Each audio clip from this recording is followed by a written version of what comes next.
എല്ലാ കൂട്ടുകാർക്കും പുതിയൊരു വീഡിയോയിലേക്ക് സ്വാഗതം. എല്ലാവരും സുഖമായിട്ടിരിക്കുകയാണെന്ന് വിശ്വസിക്കുന്നു. അപ്പോൾ ഇന്ന് നമ്മൾ ഒരു പാവയ്ക്ക പുളിങ്കറിയാണ് വെക്കുന്നത്.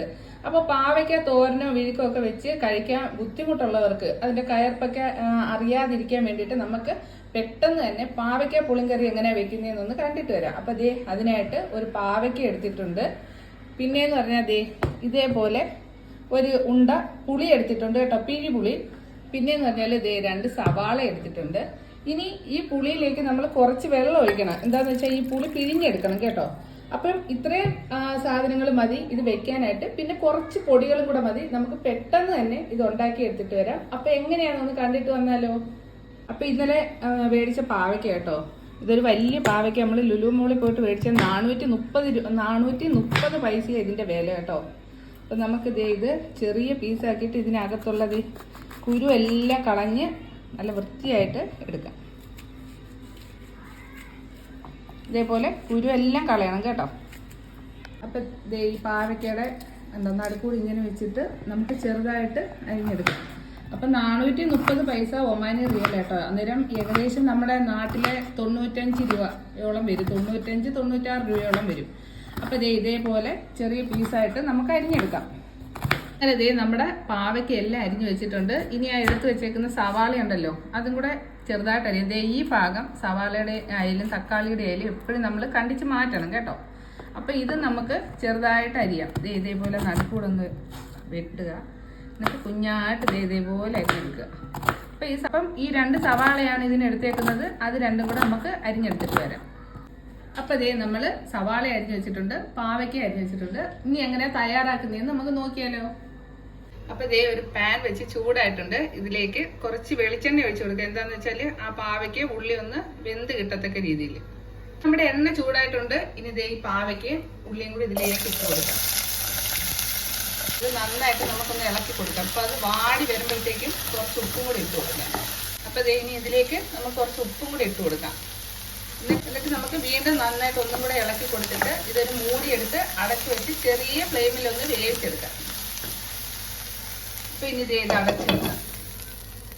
അപ്പൊ തീ കുറച്ച് വെക്കണം. അന്നേരത്തേക്ക് നമുക്ക് ഈ പുളി ഉണ്ടല്ലോ അത് ഇങ്ങനെ പിരിഞ്ഞുകൊണ്ട് വരാം. അപ്പൊ ഇനി ഈ പുളി ഉണ്ടല്ലോ നന്നായിട്ട് പിഴിഞ്ഞ് അരിച്ചെടുത്തോണ്ട് വരാം. പുളിയെല്ലാം പിഴിഞ്ഞെടുത്ത് വന്നിട്ടുണ്ട്. അപ്പൊ ഇത് നന്നായിട്ട് നമുക്ക് അരിച്ചെടുക്കാം ഒരു അരിപ്പിലോട്ട് വെച്ചിട്ട്. അപ്പൊ പാവയ്ക്ക് ഉള്ളി ഒന്ന് വെന്തിട്ടുണ്ട്. ഇതിലേക്ക് ഇനി നമുക്ക് എടുത്ത് വെച്ചിരുന്ന പുളി ഒഴിച്ചു കൊടുക്കാം. ഇനി ഇത് തിളച്ച് വേവട്ടെ.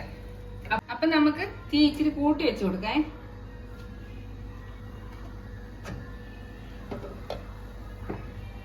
നമുക്ക് ആവശ്യമുള്ള പൊടികൾ ചേർത്ത് കൊടുക്കാം. അപ്പം ഒരു ചെറിയൊരു സ്പൂണിന് മുളക് പൊടി ചേർക്കുന്നുണ്ട്. ഓരോരുത്തരുടെ എരിക്ക് അനുസരിച്ച് ഉപയോഗിക്കാം. 1 സ്പൂൺ മല്ലിപ്പൊടി ഇട്ടിട്ടുണ്ട്. ടീസ്പൂണോളം മഞ്ഞൾപ്പൊടിയും കൂടി ഇട്ടിട്ടുണ്ട്. ഇനി കുറച്ച് വെള്ളം ഇതിലേക്ക് ഒഴിച്ചിട്ട് നമുക്ക് നന്നായിട്ട് ഇതൊന്ന് മിക്സ് ആക്കാം. ഉപ്പ് നോക്കിയിട്ട് ഉപ്പ് കുറവാണെന്നുണ്ടെങ്കിൽ ആവശ്യത്തിന് ഉപ്പും കൂടി ഇട്ട് കൊടുക്കണം കേട്ടോ.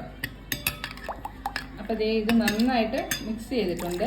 ഇനി ആ പുളിയുടെ വെള്ളം ഒന്ന് തിളച്ച് വരുമ്പോഴത്തേക്കും നമുക്ക് ഇതും കൂടി അതിലേക്ക് ഒഴിച്ചു കൊടുക്കാം.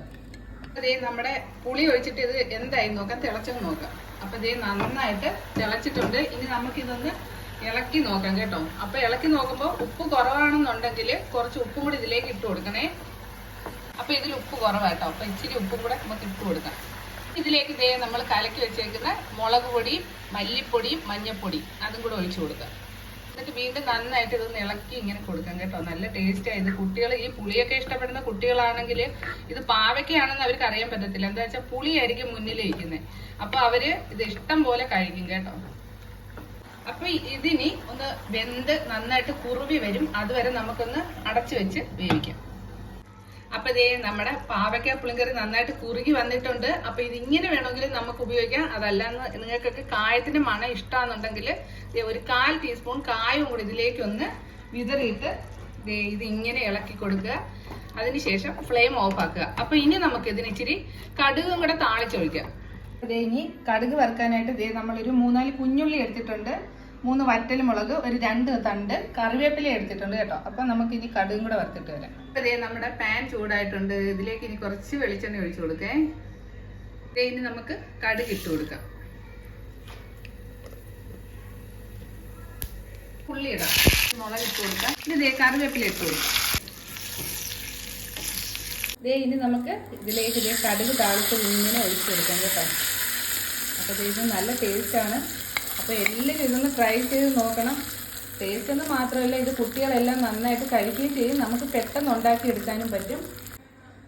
അപ്പോൾ ഈ കറി എന്ന് പറഞ്ഞാൽ എൻ്റെ അമ്മയുടെ അമ്മയൊക്കെ ഞങ്ങൾ കുട്ടികളായിട്ട് ഇരിക്കുമ്പം ഉണ്ടാക്കി തരുന്നതാണ്. എല്ലാവരും ഇതേപോലെ അമ്മാമ്മയുടെ കൊച്ചുമക്കളെല്ലാം വളരെ ടേസ്റ്റോടെ ആസ്വദിച്ച് കഴിക്കുന്ന ഒരു കറിയാണ് കേട്ടോ. ഇത് നമുക്ക് പഴമയുടെ ഒരു രുചിക്കൂട്ടായിട്ടാണ് ഇതിനെ ഞങ്ങൾ കരുതിയേക്കുന്നത് കേട്ടോ. അപ്പോൾ പുതിയൊരു റെസിപ്പിയായിട്ട് വീണ്ടും കാണുന്നത് വരേക്കും ടാറ്റ, ടേക്ക് കെയർ.